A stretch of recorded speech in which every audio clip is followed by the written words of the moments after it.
A'udzu billahi minasyaitonir rajim. Bismillahirrahmanirrahim. Alhamdulillahirabbil alamin. Wa bihi nasta'in wa sallallahu ala Muhammadin wa ala alihi thayyibin at-tahirin wa ashabil muntajabin. Sebagaimana pembahasan sebelumnya, kita sudah mengenal ada 3 bentuk jalan pengetahuan yang menyampaikan kepada tauhid. Pertama, jalan afaq, yaitu kosmos. Yang kedua, jalan anfus atau jalan pengenalan terhadap jiwa. Dan ketiga, jalan pengetahuan kepada hakikat wujud itu sendiri. Nah, sekarang kita akan menjabarkan. Pertama tentunya adalah jalan kosmos, jadi jalan pengetahuan kepada Tuhan lewat pengetahuan kepada kosmos. Nah, di antara yang bisa kita jadikan suatu bentuk argumen terhadap permasalahan ini disebut sebagai burhan tamanu. Burhan tamanu ini sendiri adalah suatu burhan akli tentunya. Jadi kita mempunyai burhan untuk tauhid itu disebut burhan tamanu.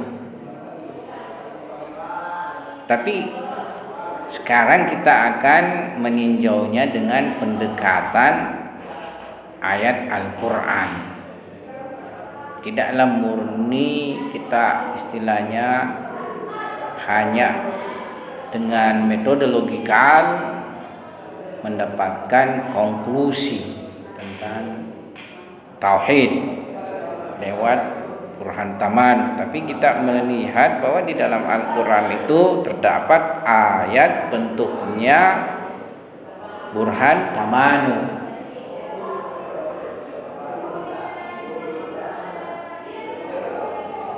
Salah satu dari bentuk burhan ini yaitu tamanu atas tauhid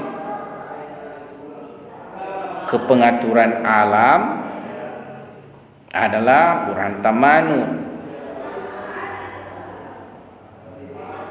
Ayatnya di dalam surah Anbiya ayat 22.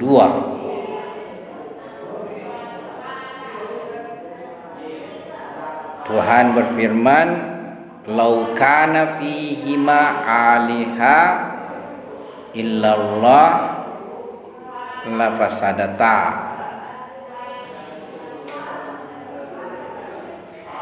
Nah, tentu nanti ayat ini bagaimana kita bisa menjabarkannya sebagai sebuah bentuk burhan, ya nanti kita akan membahasnya secara lebih luas.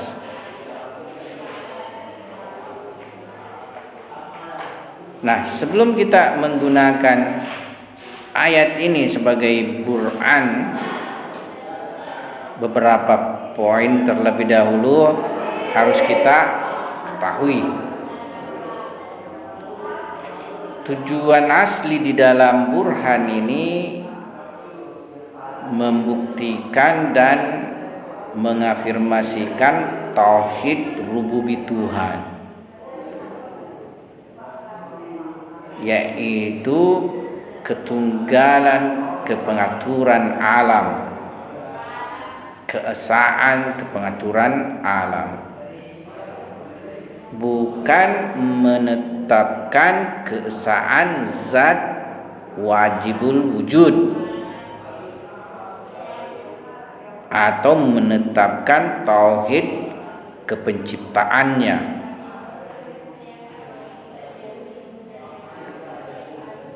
Akan tetapi 3 masalah ini, yaitu tauhid zat Tuhan, tauhid penciptaan dan tauhid pengaturan sama sekali tidak terpisahkan. Karena tauhid pengaturan Tuhan secara daruri melazimkan tauhid zat Tuhan dan juga melazimkan tauhid penciptaan Allah Subhanahu wa taala. Tidak mungkin pengatur alam selain penciptanya, dan jika penciptanya adalah tunggal, maka ia dari berbagai aspek tentunya tidak mungkin mempunyai keragaman.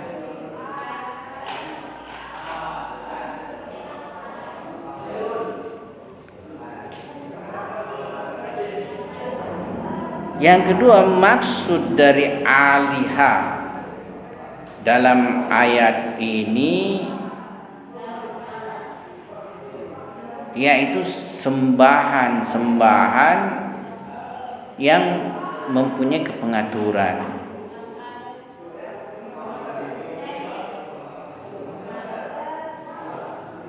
Sebagaimana kaum musyrik itu, ya, mereka mempunyai keyakinan bahwa sembahan-sembahannya itu mempunyai pengaturan sendiri-sendiri.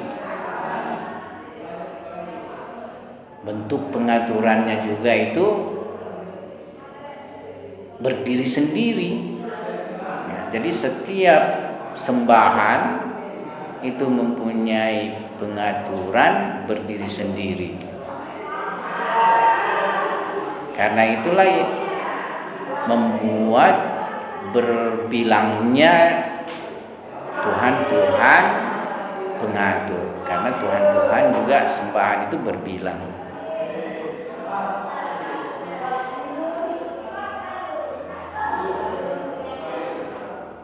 Karena uluhiyah merupakan percabangan daripada rububiyah dan khalikiyah. Jadi pada dasarnya kenapa perkara ini, yakni apabila sembahan itu berbilang, maka juga memastikan pengatur berbilang, artinya jamak, tidak satu, lebih dari satu,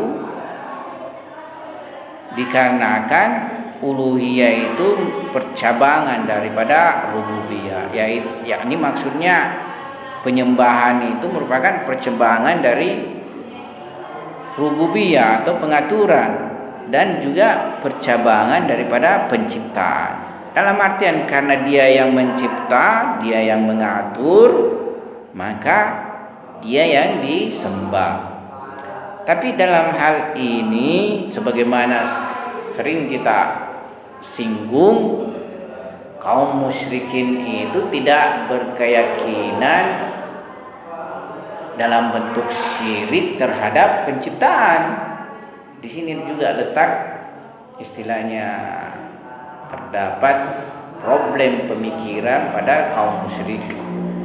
Jadi dia dalam perkara kepenciptaan kosmos atau alam ini berkeyakinan tauhid. Makanya kan terdapat ayat la in sa'altahum man khalaqas samawati wal ard la yaquluna Allah.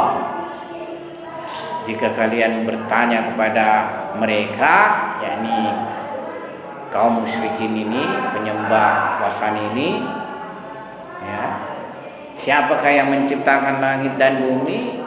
Niscaya mereka akan menjawab Allah. Tetapi dalam perkara kepengaturan mudabbiriyah, nah di sini mereka berkeyakinan syirik. Nah, jadi mereka juga mengakui pencipta alam ini adalah Allah.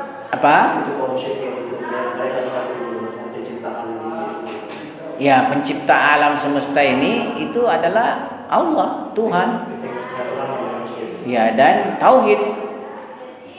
Di sini sebenarnya terjadi semacam problem konsepsi pada kaum musyrikin, karena di satu sisi pencipta adalah tunggal tapi pengaturnya ya dalam bentuk yang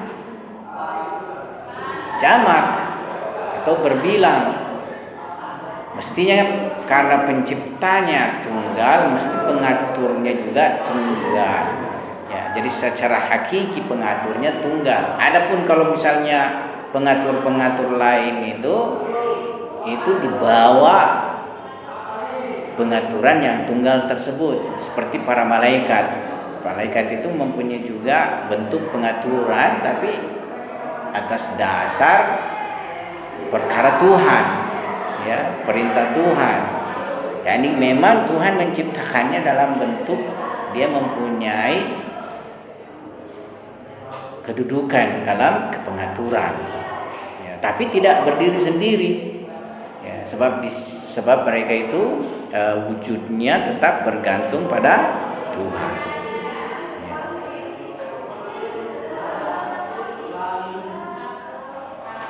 Nah, pertama tadi kita maksudkan alihah sudah jelas, yaitu yang disembah, mengatur. Kata tunggal dari alihah itu ilah. Alihah itu jamaknya, ilah sembahan-sembahan. Sebagaimana disinggung di dalam ayat 38 surah Al-Qasas.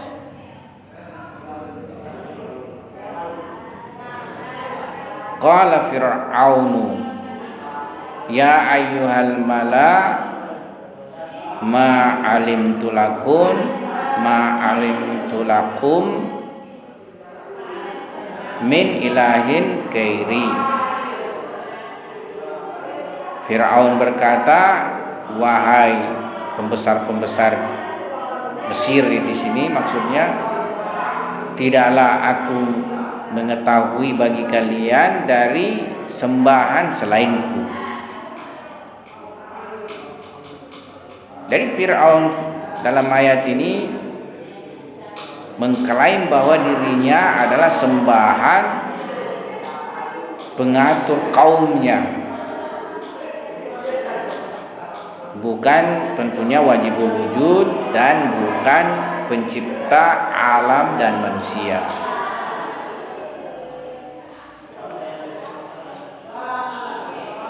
Perkara lain yang perlu diketahui terkait dalam ayat sebelumnya yang kita jadikan sebagai sandaran burhan tamanu, yaitu lau kana fihi ma aliha illallah la fasadata. Kata fasad,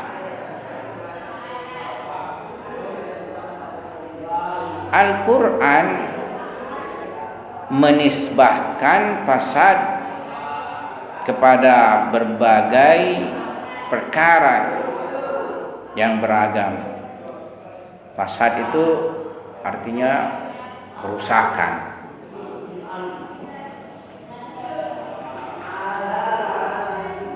Kadang misalnya sekelompok orang yang melakukan kerusakan di masyarakat, nah ini dipandang sebagai sebab kerusakan, ini melakukan kejahatan di masyarakat.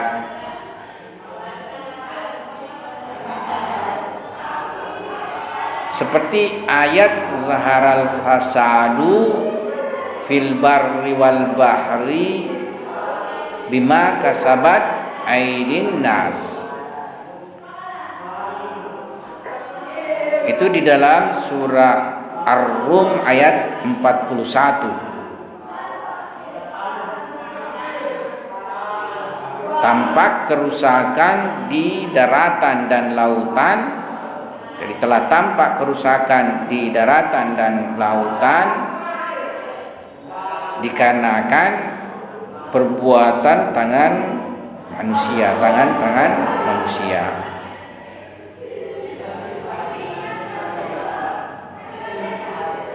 Kadang juga digunakan kata fasad ketika sekelompok orang menguasai suatu wilayah.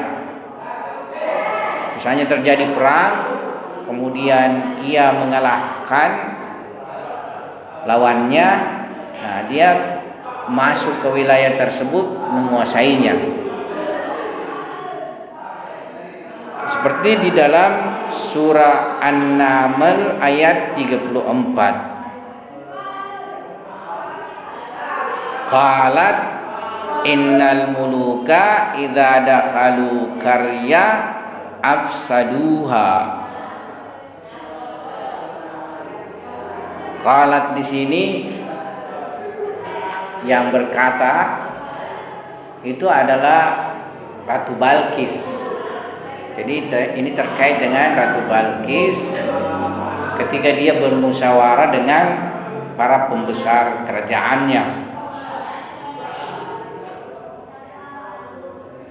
Nah, mereka pembesar ini yang berpikiran mereka bisa menghadapi pasukan Nabi Sulaiman. Tapi si Balqis ini adalah seorang perempuan yang berkuasa, menjadi ratu dan cerdas. Dia berkata sesungguhnya raja-raja itu ketika mereka masuk sebuah negeri dia akan melakukan kerusakan, akan merusak negeri tersebut. Itu sebenarnya pada prinsip fenomenanya, yakni pada zaman ketika ketika masa itu setiap peperangan apabila yang menang masuk kepada negeri yang terkalahkan, ia akan melakukan kerusakan. Tapi tentunya kalau seorang nabi ilahi tidak seperti itu melakukannya, ya. Jadi itu hanya karena melihat fenomenanya saja.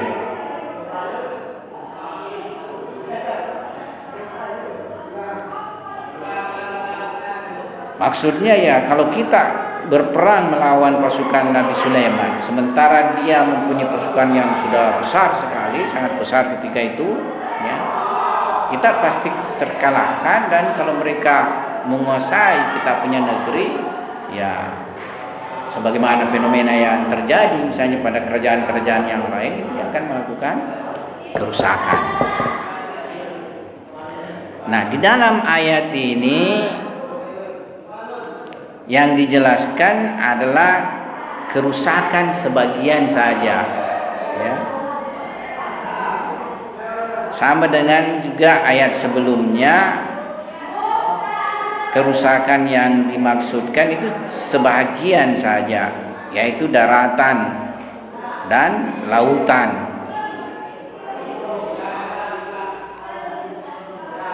Yang ayat keduanya ini yaitu surah An-Naml ayat 34 itu negeri, ya, sebuah wilayah, ya ini sebahagian saja. Tetapi kerusakan dalam ayat yang menjadi sandaran burhan kita dalam hal ini adalah kerusakan langit-langit dan bumi.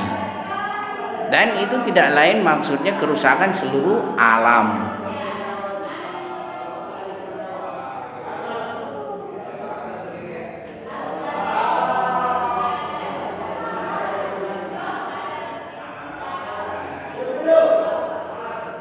Di dalam Al-Quran hanya terdapat satu ayat yang dinisbahkan kepada kerusakan langit-langit dan bumi. Dan itu juga berhubungan dengan tauhid rububi.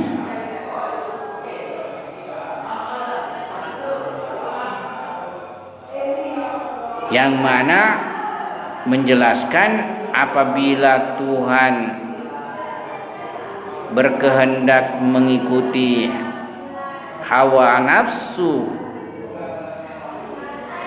kesyirikan orang-orang kafir,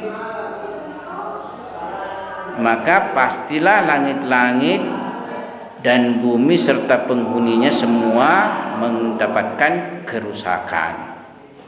Itu di dalam surah Al-Mu'minun ayat 71. Walau ittaba'al haqqu ahwa'ahum lafasadatis samawati wal ardu wa man fihinna.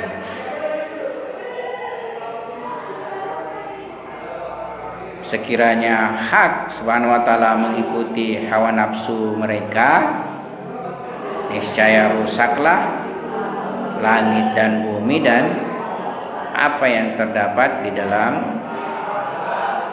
langit dan bumi. Jadi kerusakan dalam Al-Quran ada dua bentuk yang dimaksudkan. Salah satunya adalah kerusakan sistem kemasyarakatan,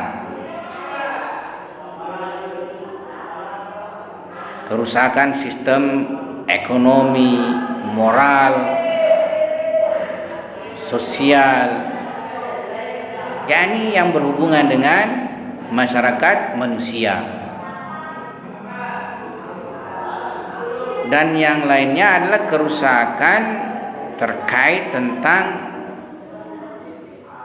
keruntuhan dan kerusakan sistem daripada alam ciptaan ini.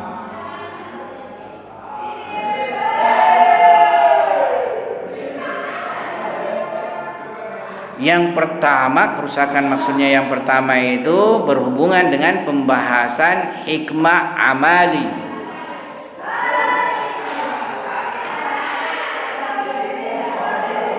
Dan itu tidak mustahil.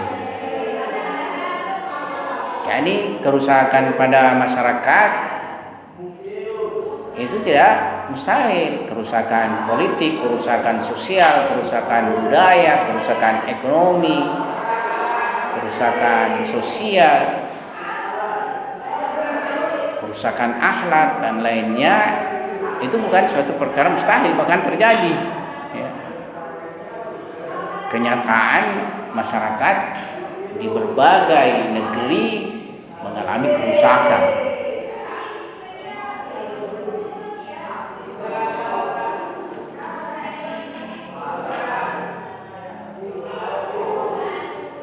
Bentuk kerusakan yang kedua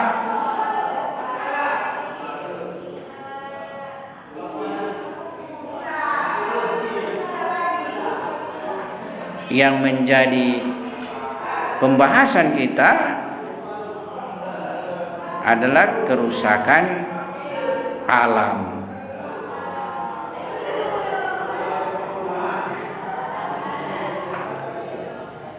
Yang mana pembahasannya ada pada hikmah nazari.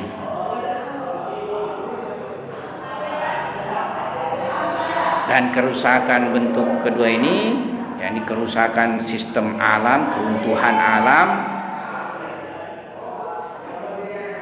itu adalah mumtani, artinya mustahil. Ya, sampai hari ini kita menyaksikan keteraturan alam semesta.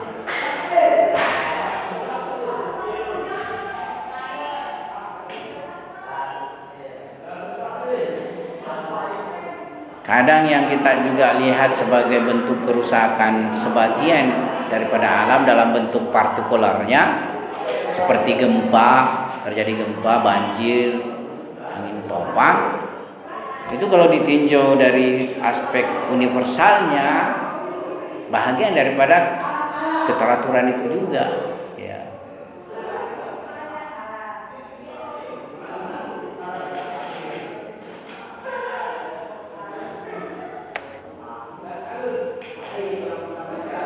Adapun bentuk logikalnya burhan,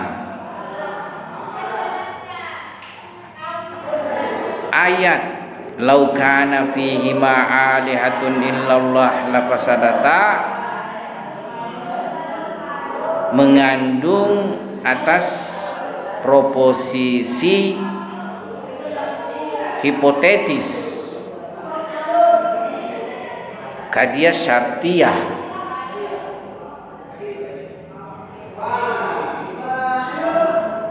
yang mana keseluruhan mukaddam dan talinya terdapat pada ayat.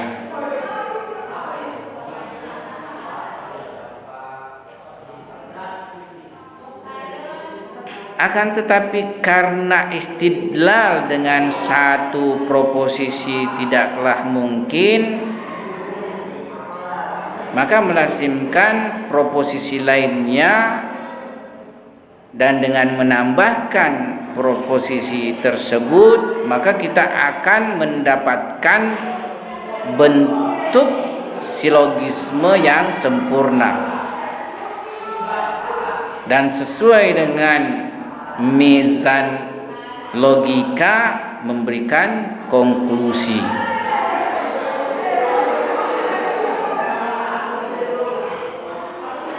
Proposisi itu adalah kelaziman batilnya tali.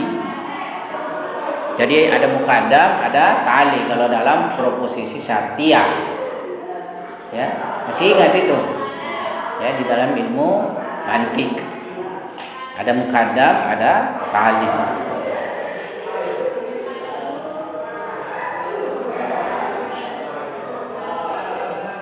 Ia dijelaskan di dalam surah Al-Mulk. Jadi talinya itu dijelaskan dalam surah Al-Mulk. Kelaziman batilnya tali itu dijelaskan di dalam surah Al-Mulk. Surah Al-Mulk ayat 3 dan 4. Ribut sekali di anak-anak ini. Bagaimana? Tidak bisa mungkin dilarang juga. Siapa tahu tidak mau bahas, jadi ribut saja ini. Mau bahas ya? Bagaimana caranya? Pasti ribut di sini nanti hasilnya.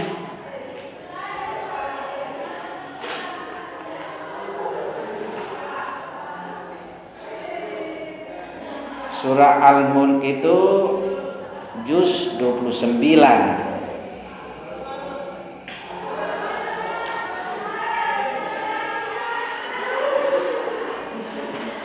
Kenapa membahas supaya teriak-teriak juga?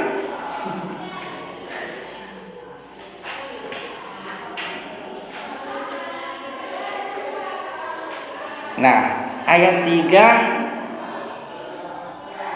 alladzi khalaqa sab'a samawatin tibaqa ma tara fi khalqir rahmani min tafawut farji'il basara hal tara min futur thumma rji'il basara karrataini yang qaliba ilaikal basaru khasi'aw wa huwa hasir.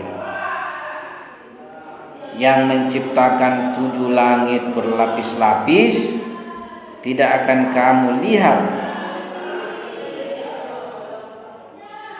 sesuatu yang tidak seimbang pada ciptaan Tuhan yang Maha Pengasih. Maka lihatlah sekali lagi, adakah kamu melihat sesuatu yang cacat? Kemudian ulangi pandanganmu sekali lagi dan sekali lagi. Niscaya pandanganmu akan kembali kepadamu tanpa menemukan cacat. Dan ia pandanganmu dalam keadaan letih. Ya, ini tali. Maksudnya bukan sebenarnya talinya sendiri, karena talinya di sini di dalam proposisi itu terdapat. Ya, yakni ini menjelaskan kebatilan daripada tali ayat ini.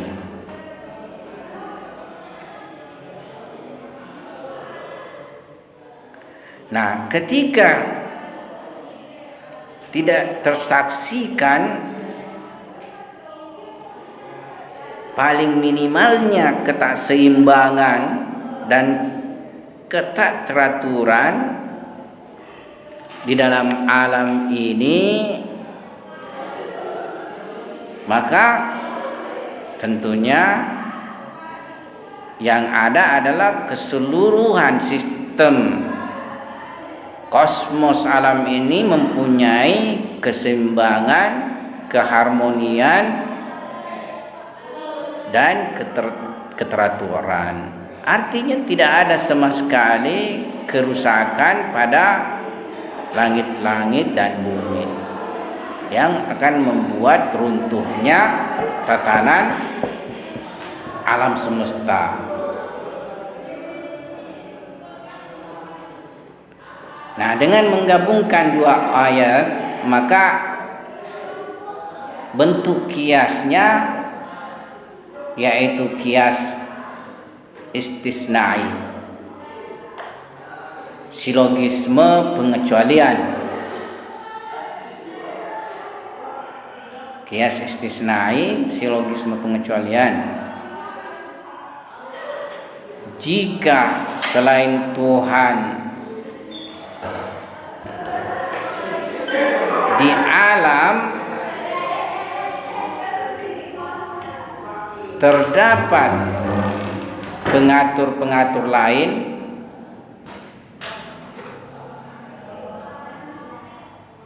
niscaya akan runtuhlah alam, akan rusaklah alam. Akan tetapi tidak terdapat kerusakan dan kekurangan dalam alam. Makanya tidak ada selain Tuhan pengatur yang lain bagi alam. Ya, jadi itu bentuk logika burhannya. Jika selain Tuhan di alam terdapat pengatur-pengatur lain, niscaya akan runtuh dan rusaklah alam. Akan tetapi tidak terdapat sama sekali kerusakan dan kekurangan di alam.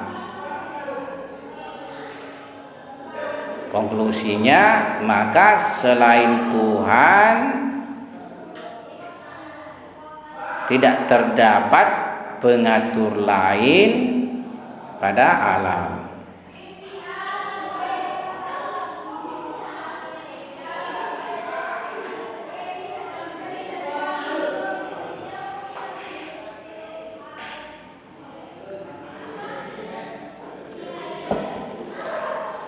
Sekarang kita mencoba mengupas hubungan mukaddam dan tali. Jadi bentuk logikanya, bentuk logika burhannya sudah jelas ya. Ya.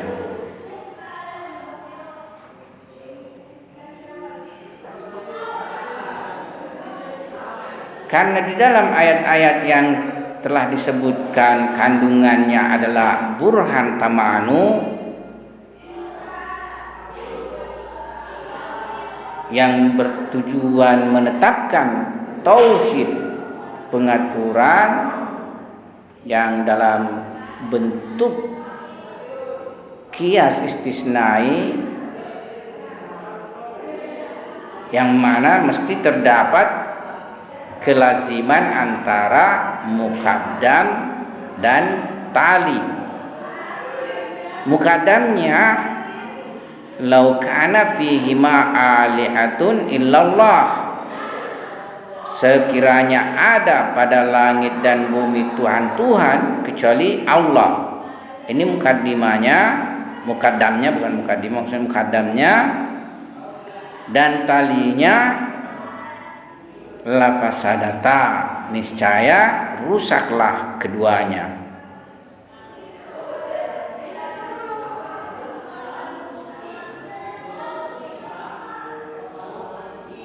Karena apabila hubungan antara mukaddam dan tali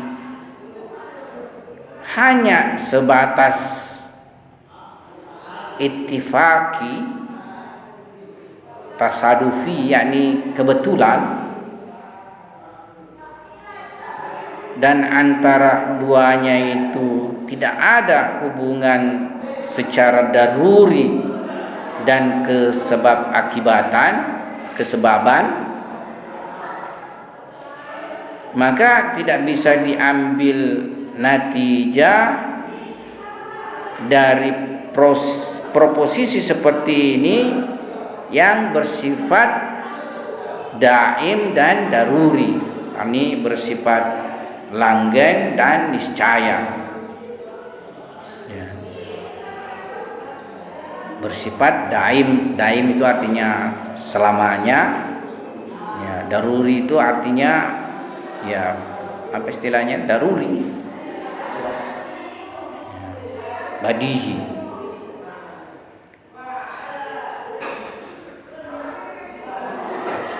Karena kelaziman antara muqaddam dan tali itu ia daimi dan daruri, jadi baru ia akan bersifat daimi dan daruri apabila terjadi hubungan sebab dan akibat di antara mereka. Ataukah keduanya itu akibat dari satu sebab.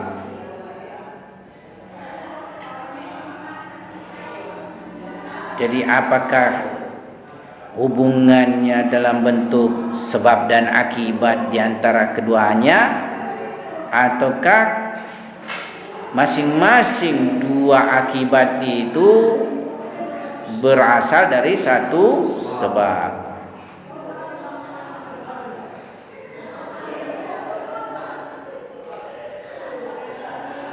Jadi apabila antara muqaddam dan tali terdapat kelaziman logikal dan mempunyai hubungan daruri, maka hubungan satu dari dua itu, apakah tali kelaziman zati muqaddam dan akibatnya, ataukah masing-masing dua akibat dan merupakan kelaziman suatu sebab.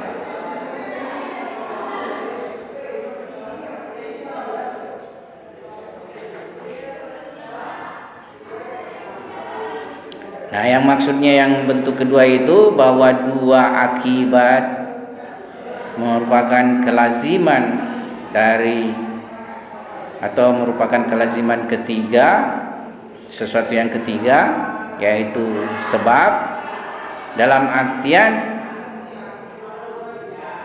antara mukaddam dan tali tidak terdapat kelaziman sati dan hubungan daruri sebab dan akibat, tetapi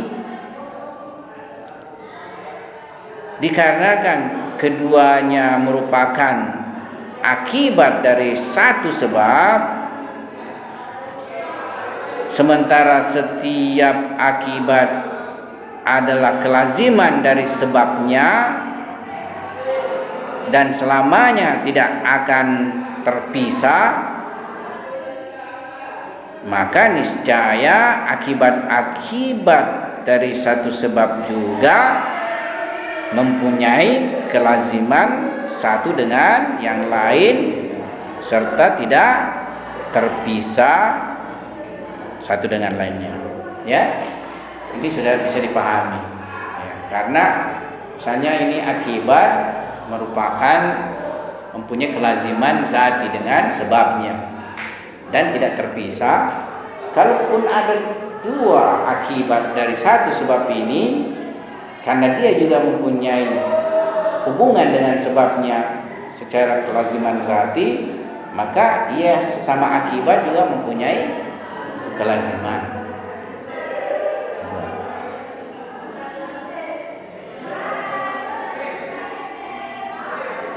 Di dalam proposisi hipotetis atau qadiyah syartiyah yang menjadi topik bahasan kita, lau kana fihi ma'alihatun illallah lafasadata, tujuannya jelas, yakni menjelaskan mukaddamnya lau kana fihi ma'alihatun illallah dan talinya lafasadata, itu menjelaskan bahwa terdapat kelaziman logikal dan hubungan daruri di antara keduanya itu. Dan hubungan ini suatu bentuk hubungan akibat dengan sebab. Mukaddam yakni keberbilangan Tuhan, sebab bagi tali. Jadi mukaddam yaitu kejamakan Tuhan, sebab bagi tali yaitu kerusakan alam.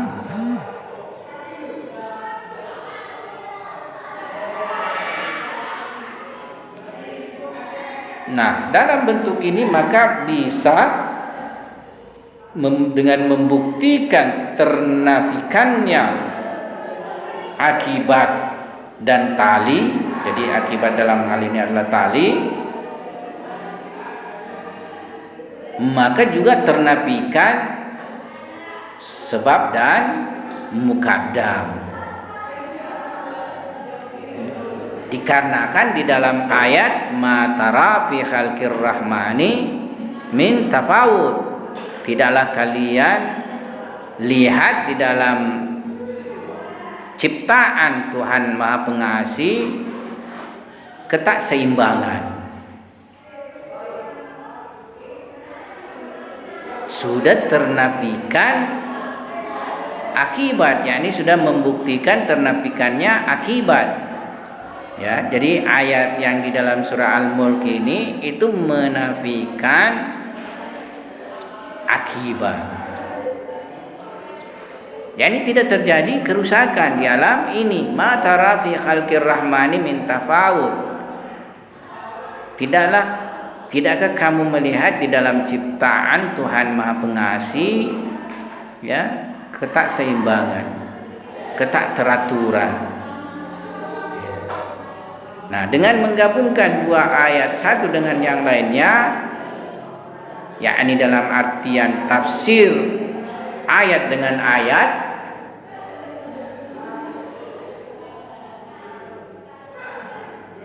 maka kita akan mendapatkan natijah yang diinginkan, yaitu batilnya pemikiran atau konsep keberbilangan Tuhan, yakni membatilkan keberbilangan Tuhan.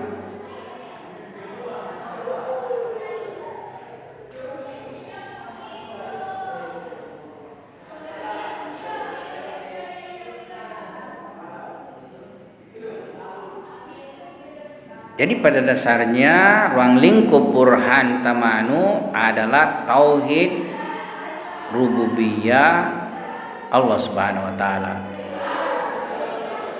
Bukan menetapkan keesaan zat wajibul wujud atau tauhid khaliqiyah, penciptaan. Yang dimaksud juga fasadnya langit-langit dan bumi, yakni runtuhnya sistem alam eksistensi, yakni runtuhnya sistem takwin. Bukan hanya dalam batas misalnya munculnya ketakteraturan masyarakat, ya, munculnya ketakteraturan ekonomi, budaya dan lainnya.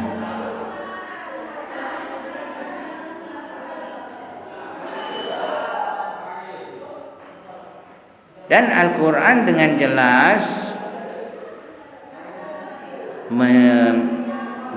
menyatakan bahwa tidak mungkin, ya, terjadi keruntuhan daripada sistem penciptaan. Keruntuhan sistem penciptaan, yakni alam dan kosmos ini adalah suatu yang batil.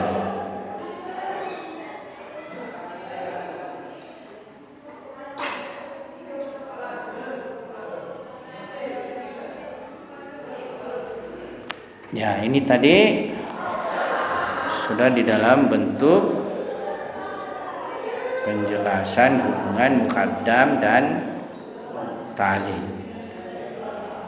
Adapun penjabaran burhan secara lebih luas dengan memperhatikan keseimbangan dan keserasian alam, dan perkara ini tidak bisa diingkari sama sekali, maka apabila diasumsikan terdapat pengatur alam lebih daripada satu Tuhan, dalam artian terdapat beberapa pengatur yang mana mereka semua itu mengatur alam dan manusia, maka mestilah Tuhan-Tuhan pengatur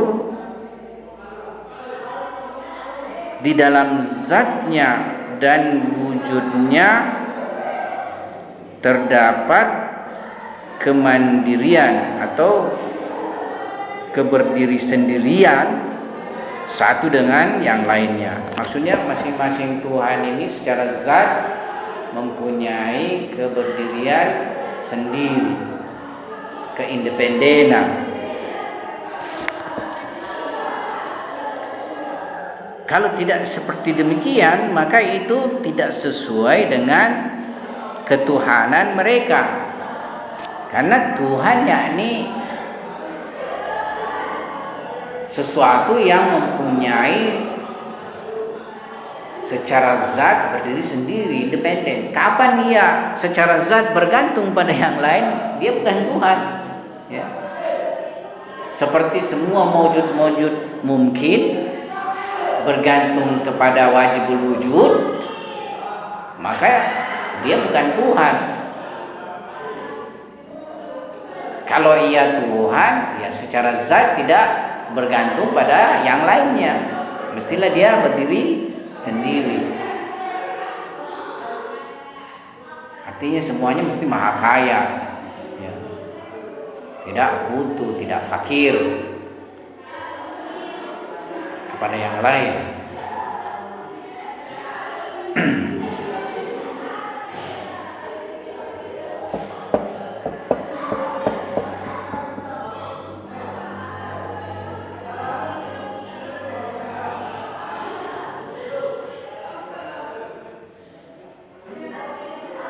Dan juga mestilah di dalam hakikat zat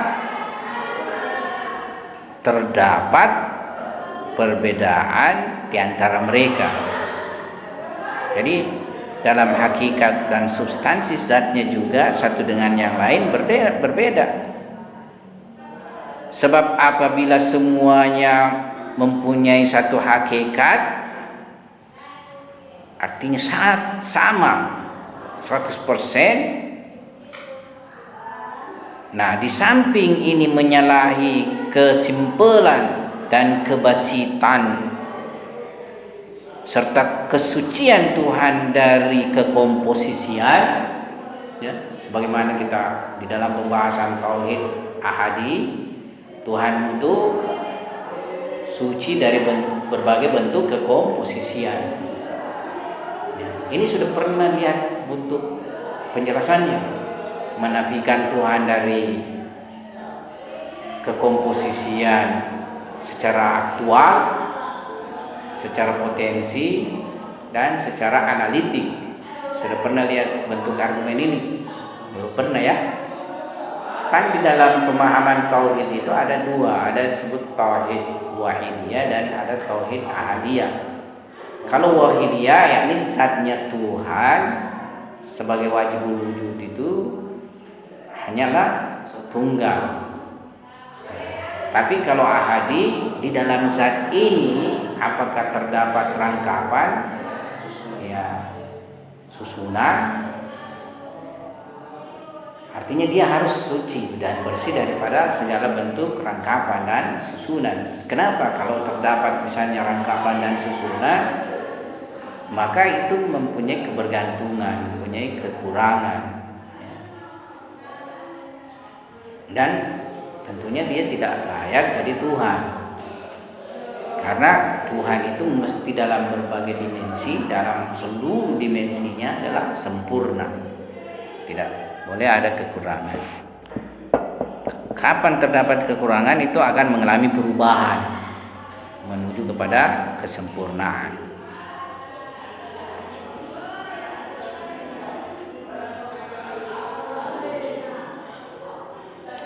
Nah, dalam hal ini ya tidak membutuhkan pada adanya keberbilangan individu. Yakni kalau semua zatnya sama, kan tidak mesti ada lebih dari satu. Ya, kalau ini juga sebenarnya digunakan dalam permasalahan pembuktian keesaan zat Tuhan. Kalau misalnya semua dimensinya sama, hakikatnya sama, berarti tidak lebih dari satu. Ya.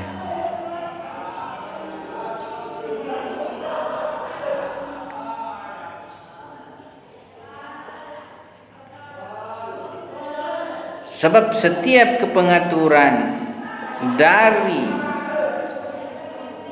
person dan individu kedua itu dihasilkan oleh individu pertama.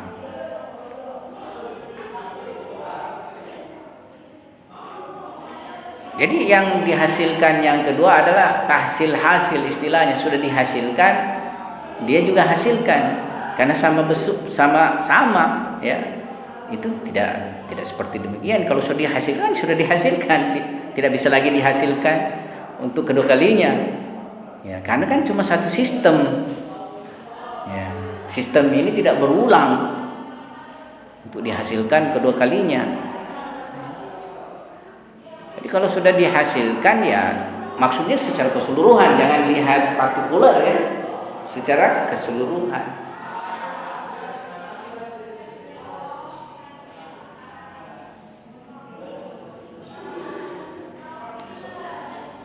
Nah, dalam ayat ini pembicaraan Al-Quran kepada orang-orang musyrik, yang mana orang-orang musyrik itu berkeyakinan terhadap Tuhan-Tuhan pengatur yang beragam,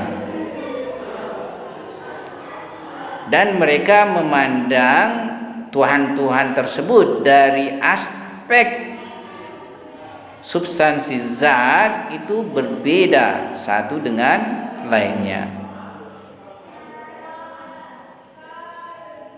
Ketika Tuhan-Tuhan dalam substansi zat dan hakikat eksistensi berbeda satu dengan yang lainnya, mestilah sifat zati mereka juga itu berbeda, ya.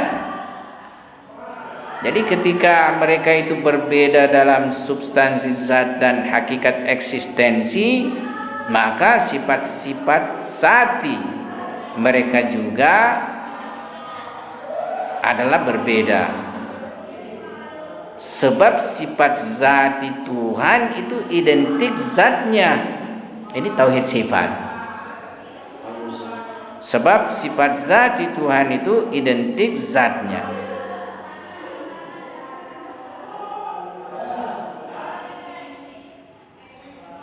Sebagai konklusi, ilmu, kudra dan irada pada setiap Tuhan dari Tuhan-Tuhan bukanlah ilmu kudra dan irada pada Tuhan-Tuhan lainnya. Dan sistem ilmu dan kedudukan pengaturan setiap darinya bukanlah sistem dan pengaturan lainnya. Dan tidak diragukan bahwa sistem eksternal itu mengikut pada sistem ilmi,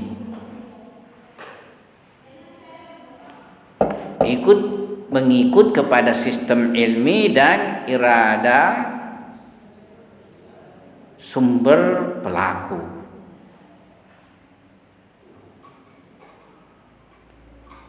Dalam artian maujud-maujud eksternal itu merupakan akibat ilmu dan irada pelaku.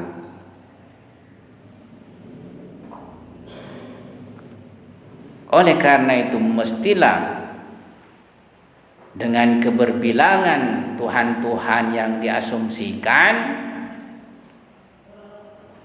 terdapat sistem-sistem alam eksternal terpisah dari satu lainnya.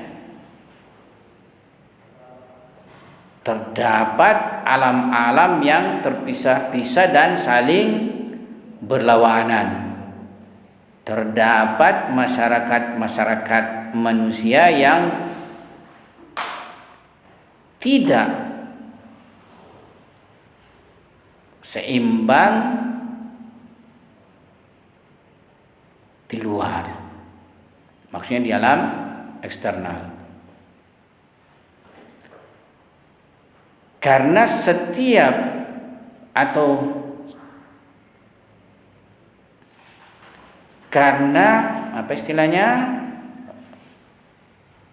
setiap Tuhan yang saling berbeda itu dan berdiri sendiri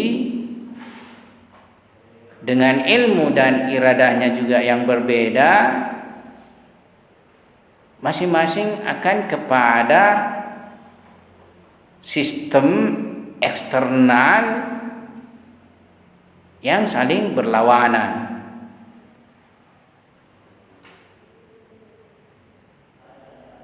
Kan tadi sudah kita tahu bahwa setiap daripada Tuhan itu mempunyai substansi zati. Dia mempunyai ilmu sifat zati, maksudnya dia mempunyai sifat zati, ilmu, kudra dan irada. Nah, dia tentunya juga dengan ilmunya kan membentuk suatu sistem, ya. Karena mesti berbeda ini. Karena tadi kalau kita katakan seluruhnya sama berarti satu saja kan. Tapi kan terdapat perbedaan, maka terdapat substansi zat juga yang berbeda dan sifat zati yang berbeda. Jadi dia masing-masing mempunyai ilmi, kudra dan irada berbeda. Ya, dengan itu dia membuat satu sistem yang saling berbeda. Kan berbeda ini. Jadi seperti Anda punya ide lain, saya punya ide lain. Anda punya kudra lain, saya punya irada lain. Maka yang terjelma dari Anda dan saya berbeda satu dengan yang lainnya. Karena kapan sama berarti kita tidak dua, hanya satu. Ya.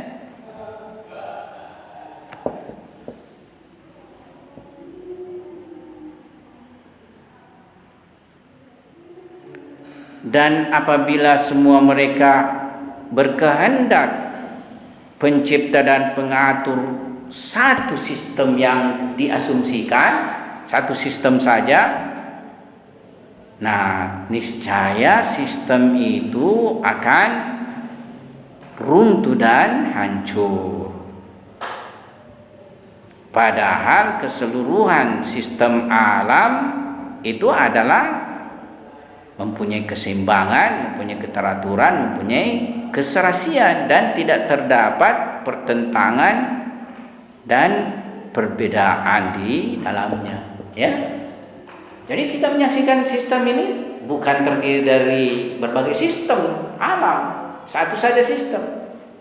Kalau di dalam kaidah falsafah apalagi kita masuk bahwa setiap sebab itu mempunyai sinkhiyah, kesesuaian dengan akibatnya.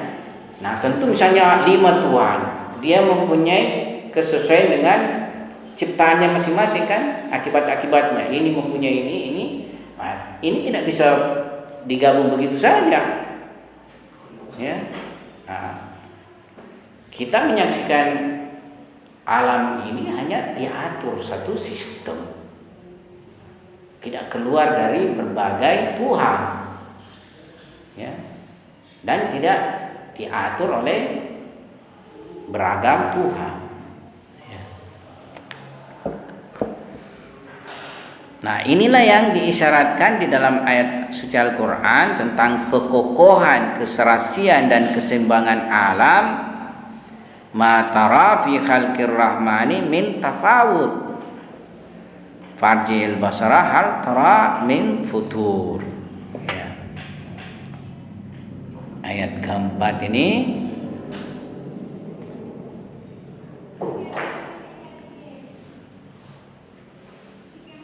matara, ya. Ayat keempat itu masih ayat ketiga.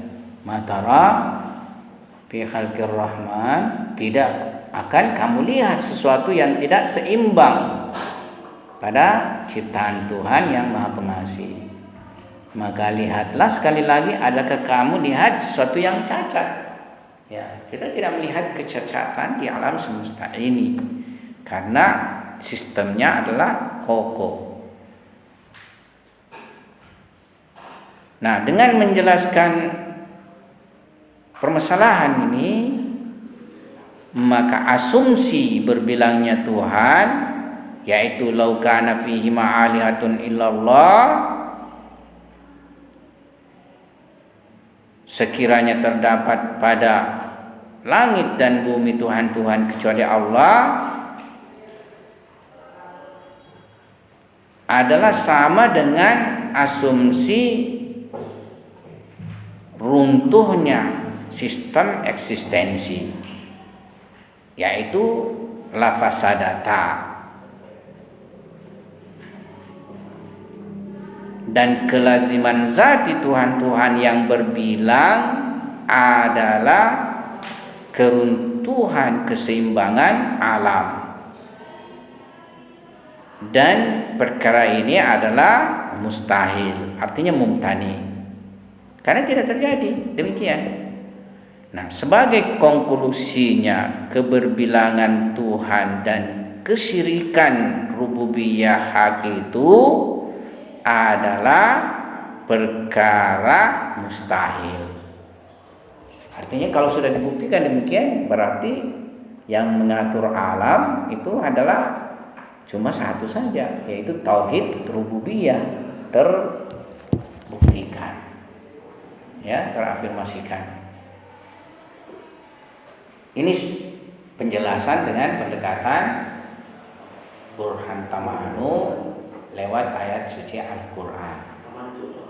Taman sebenarnya itu kalau artinya itu saling mencegah. Tamanu mana'ah, ya, tamanu. Jadi saling mencegah. Misalnya kita ini dua orang itu saling mencegah di dalam mengatur alam, atau ya maksudnya tamanu saling ini mana saling melarang, saling mencegah, ya, tamanu.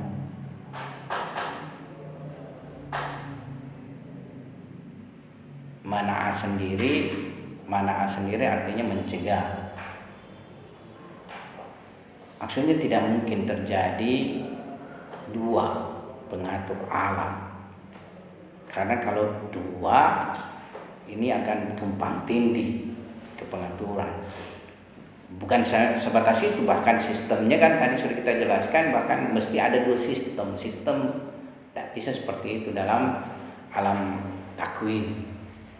Ya, kalau alam konsepsi mungkin bisa saja dibuat, tapi di alam eksternal tidak seperti demikian. Maksudnya bisa saja mungkin kita pikirkan dua sistem, ya, dari dua sistem tergabungkan kalau dalam, tapi itu wilayah fantasi, bukan wilayah rasionalitas, ya. Kalau fantasi kita ini kan bisa saja macam-macam dia buat, yang mustahil pun bisa dia buat.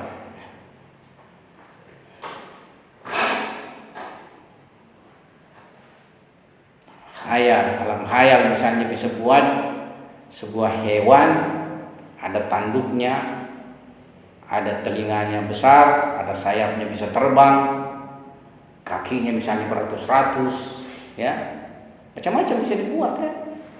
Tapi tidak bisa terjelma di luar. Nah, di alam realitas tidak bisa tercipta dua sistem, hanya terdapat satu sistem saja, sistem alam raya ini. Dan itu menandakan ia berasal dari satu Tuhan dan satu pengatur.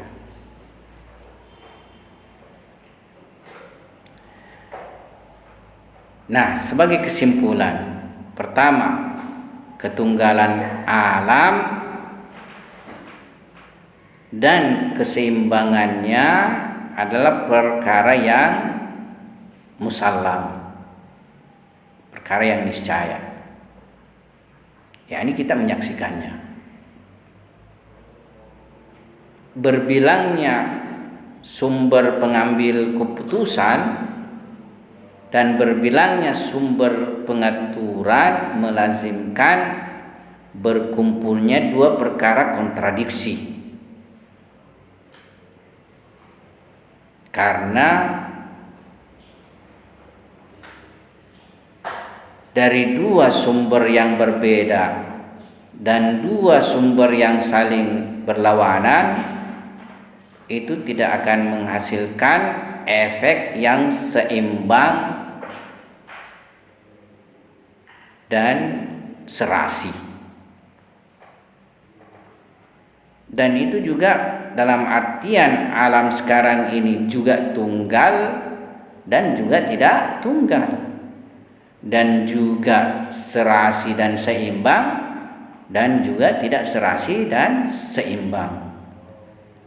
Nah, menggabungkan dua perkara kontradiksi ini itu merupakan kebatilan awali, yakni kebatilan yang jelas sekali, yaitu di atas daripada badi, yakni menggabungkan perkara kontradiksi itu, ya, artinya kebatilannya itu sangat jelas, ya. Nah, ini hasil daripada kita punya pembahasan dari Burhan Tamanu ini. Nah, sebelum kita mengakhiri kelas, kalau ada pertanyaan silahkan.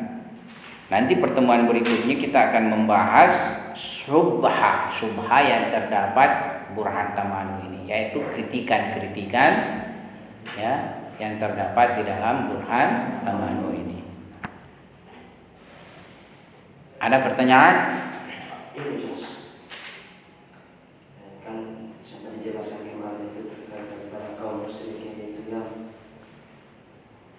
memiliki pencipta atau mereka mempercayai patung-patung itu dan pagi tadi kita sudah jelaskan maksudnya mereka percaya kepada Tuhan, kepada alam ini yang menciptakan itu adalah Tuhan, tapi terjadi pengaturan itu berbeda. Nah, seperti itu. Nah, di ayat ini di sini tadi dijelaskan bahwasanya dengan memperhatikan keseimbangan alam dan keserasian alam ini tidak mustahil yang di dalam terdapat Tuhan yang jamak. Artinya kalau Tuhan yang jamak akan mengindikasikan bahwa alam ini akan hancur dan sebagainya, kamus dan sebagainya. Tapi kan sejarahnya seperti itu, bahwasanya kaum musyrikin itu dia memiliki pengaturan yang berbeda dengan pencipta itu. Tapi kan alam ini tidak hancur. Apa? Alam ini tidak hancur. Iya, karena bukan realitas, cuma dalam bentuk keyakinan.